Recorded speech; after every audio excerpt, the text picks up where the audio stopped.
नमस्कार, आर्यभट्ट टाइम्स में आपका स्वागत है, जहां आप जानेंगे बिहार की 6 अक्टूबर की 7 बजे तक की सभी ताज़ा बड़ी खबरों के बारे में। उससे पहले एक नजर सुर्खियों की ओर। चुनाव से ठीक पहले बिहार पुलिस महकमे में बड़ा फेरबदल, 5 IPS अफसरों का तबादला। नित्यानंद राय का हमला, राज्य शासन में 32,000 से ज्यादा अपहरण। पवन सिंह के घर हंगामा, पत्नी ज्योति और पुलिस आमने सामने। बिहार के शिक्षकों को नीतीश सरकार की सौगात, मिलेगा सैलरी प्रोटेक्शन का लाभ। अररिया में भारी बारिश से NH 27 धंसा, ट्रक पलटा, आवाजाही बाधित। बढ़ते हैं खबरों की ओर विस्तार से। चुनाव से ठीक पहले बिहार पुलिस महकमे में बड़ा फेरबदल, 5 IPS अफसरों का तबादला। जी हां, बिहार चुनाव से पहले राज्य सरकार ने पुलिस महकमे में बड़े स्तर पर तबादले किए हैं।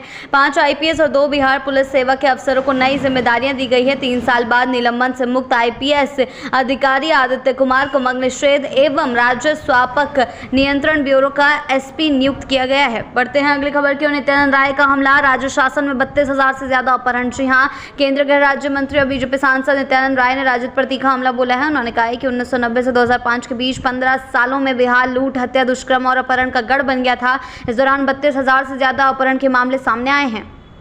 बढ़ते हैं अगली खबर की ओर। पवन सिंह के घर हंगामा, पत्नी ज्योति और पुलिस आमने सामने। जी हां, भोजपुरी स्टार पवन सिंह के लखनऊ स्थित घर पर परिवार को हंगामा देखने को मिला। दरअसल उनकी पत्नी ज्योति सिंह अचानक घर पहुंच गई। पत्नी ने आते ही पुलिस भी मौके पर पहुंच गई और ज्योति थाने चलने के लिए कहा, लेकिन उन्होंने साफ इनकार कर दिया और यह घटनाक्रम तेजी से वायरल हो रहा है। उसका लाइव वीडियो भी सामने आया है। बढ़ते हैं अगली खबर की ओर। बिहार के शिक्षकों को नीतीश सरकार की सौगात, मिलेगी सैलरी प्रोटेक्शन का लाभ। जी हाँ, बिहार सरकार ने शिक्षकों को बड़ी राहत दी है। शिक्षा विभाग ने घोषणा की है कि सक्षमता प्रथम और द्वितीय परीक्षा उत्तीर्ण स्थानीय निकाय के करीब 2,45,000 शिक्षक, जिन्होंने विशिष्ट शिक्षक के रूप में योगदान दिया है, उन्हें अब विद्यालय में योगदान की तिथि से ही वेतन संरक्षण का लाभ मिलेगा। बढ़ते हैं अगली खबर की ओर। अररिया में भारी बारिश से NH 27 धंसा, ट्रक पलटा, आवाजाही बाधित। जी हां, अररिया में भीषण बारिश के बीच NH 27 की एक लेन धंस गई है, जिससे टाइल्स लदा एक ट्रक पलटकर दुर्घटनाग्रस्त हो गया है। राहत की बात यह रही कि इसमें कोई हताहत नहीं हुआ। बढ़ते हैं अगली खबर की ओर। NDA के बाद महागठबंधन में भी सीट शेयरिंग पर हलचल, तेजस्वी आवास पर बैठक। जी हां, बिहार चुनाव को लेकर अब महागठबंधन में भी सीट बंटवारे को हलचल तेज हो गई है। महागठबंधन कोऑर्डिनेशन कमेटी के चेयरमैन तेजस्वी यादव के आवास पर सभी घटक दलों की बड़ी बैठक बुलाई गई है, जिसमें सीट शेयरिंग समेत चुनावी रणनीतियों पर चर्चा होगी। VIP प्रमुख मुकेश सैनी ने कहा कि जल्द ही इस पर स्पष्टता आ जाएगी। बढ़ते हैं अगली खबर की ओर। त्योहारों पर यात्रियों की सुविधा के लिए आनंद विहार से मालदा और जयनगर के लिए स्पेशल ट्रेनें। जी हां, दिवाली और छठ महापर्व पर यात्रियों की भारी भीड़ को देखते हुए रेलवे ने विशेष ट्रेनों का ऐलान किया है। आनंद विहार टर्मिनल से मालदा टाउन और जयनगर के लिए 2 अलग अलग साप्ताहिक विशेष ट्रेनें चलाई जाएंगी। इनकी विस्तृत टाइमिंग और शेड्यूल रेलवे की ओर से जल्द जारी किया जाएगा। बढ़ते हैं अगली खबर की ओर। NDA में सीट शेयरिंग पर मंथन तेज, धर्मेंद्र प्रधान ने कुशवाहा से की मुलाकात। जी हां, बिहार चुनाव के मद्देनजर NDA में सीट बंटवारे की कवायद तेज हो गई है। BJP के चुनाव प्रभारी धर्मेंद्र प्रधान लगातार सहयोगी दलों से मुलाकात कर रहे हैं। वो पहले JDU नेता ललन सिंह, फिर हम पार्टी के संस्थापक और केंद्रीय मंत्री जीतन राम मांझी से मिले। इसके बाद उन्होंने RLSP से प्रमुख उपेंद्र कुशवाहा से भी बातचीत की। इन बैठकों के बाद माना जा रहा है कि NDA में सीट शेयरिंग पर जल्द सहमति बनने की संभावना है। बढ़ते हैं अगली खबर की ओर। नीतीश का दिवाली गिफ्ट, राजगीर में देश का दूसरा सबसे बड़ा क्रिकेट स्टेडियम, 87 को नौकरी। जी हां, मुख्यमंत्री नीतीश कुमार ने बिहार वासियों को दिवाली का तोहफा दिया है। नालंदा के राजगीर में बना क्रिकेट स्टेडियम देश का दूसरा सबसे बड़ा ग्राउंड है, जो ICC और BCCI के सभी मानकों को पूरा करता है। इसके साथ ही 87 लोगों को नौकरी देने की भी घोषणा की गई है।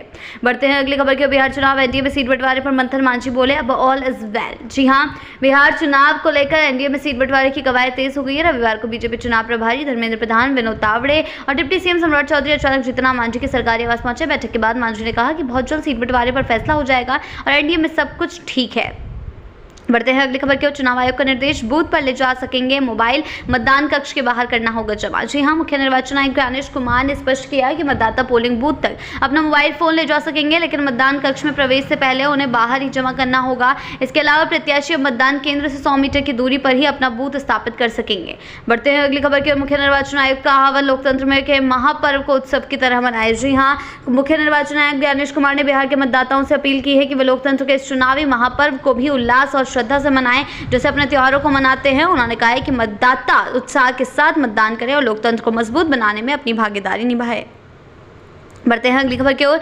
जेडीयू का तेजस्वी परिवार नीतीश पर बयान देने के बजाय पिता लालू के स्वास्थ्य की चिंता कर रहे हैं। जी हां, जेडीयू प्रवक्ता नीरज ने तेजस्वी यादव पर हमला बोलते हुए कहा कि उन्हें मुख्यमंत्री नीतीश कुमार पर बयान देने के बजाय अपने बीमार पिता लालू प्रसाद यादव के स्वास्थ्य की चिंता करनी चाहिए। नीरज ने तंज कसते हुए कहा कि पेट में दर्द हो तो सरदर्द की दवा नहीं खानी चाहिए।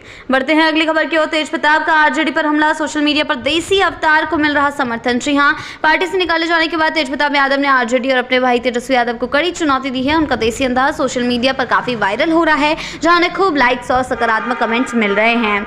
बिहार की ऐसी ताजा बड़ी खबरों के लिए जुड़ रहे हैं आर्यवत टाइम्स के साथ ही चैनल को सब्सक्राइब करना ना भूलें और हमारी फेसबुक और वेबसाइट के साथ भी जरूर जुड़े। ऐसी ही अपडेट्स के लिए जुड़े रहें आर्यवत टाइम्स के साथ ही चैनल को सब्सक्राइब करना ना भूलें और हमारी फेसबुक और वेबसाइट के साथ भी जरूर जुड़ें।